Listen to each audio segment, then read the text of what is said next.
Hello, we're at the International Security Forum here at the Center for International Security and Governance in Bonn, and we've got with us Dr. Jana Puglierin of the German Council on Foreign Relations. Thank you very much for taking the time. My pleasure. Excellent stuff. Now we want to talk a little bit about German security priorities, but also maybe a little bit about NATO if we get there.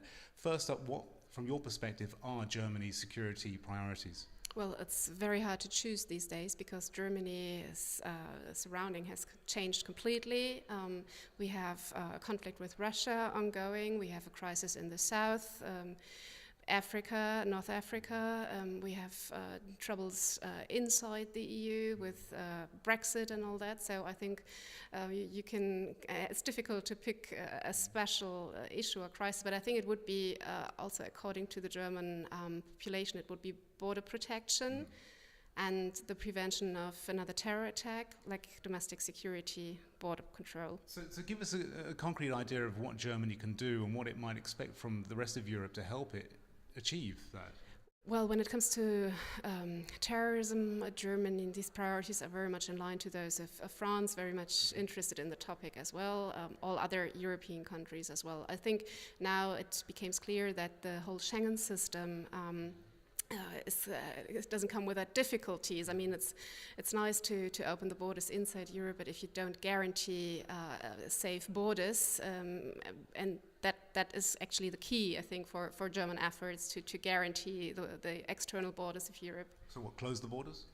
Well, nobody would admit that publicly, but I think if you look into our asylum system, the German asylum system over the last couple of months and years, ever since 2015, it's very tight now and it's very strict. So it's not about closing the borders. I think the new coalition will talk about immigration a lot, as also a law for immigration, because we need immigrants. They talk a lot about qualified migration and all that, but I think Germany will definitely have a tougher stance on this whole issue than before. It's not about closing the borders, but about controlling them better. Okay.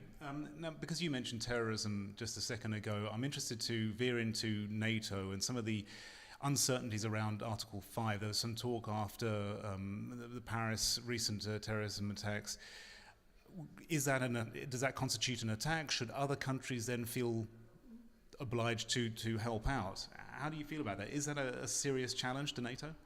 In the case of the Paris attack, the French government called Article 42.7 of the EU treaty and common EU defense, not NATO defense. But I think in the case of 9/11, which was a terror attack, there is already a case when terrorism was identified as a NATO attack in the sense of Article 5, an attack on NATO in the sense of Article 5. But are we seeing that as becoming more and more of a challenge, more of a bigger issue in broader terms, the US, for instance? I think so, yes, I think so. We will deal with that increasingly in the future. Just if you look at the number of terror attacks happening in Europe over the last couple of months, maybe not like big terror attacks like 9/11, but smaller ones, but still very significant ones. And this is something that is really on the minds of the European people out there. They are really scared.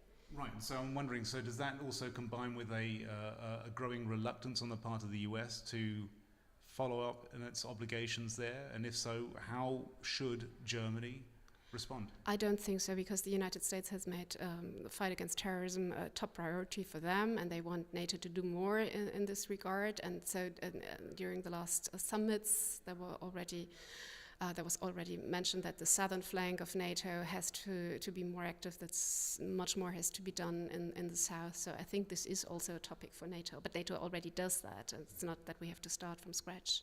Okay, Jana Puglierin, thank you very much. Thank you.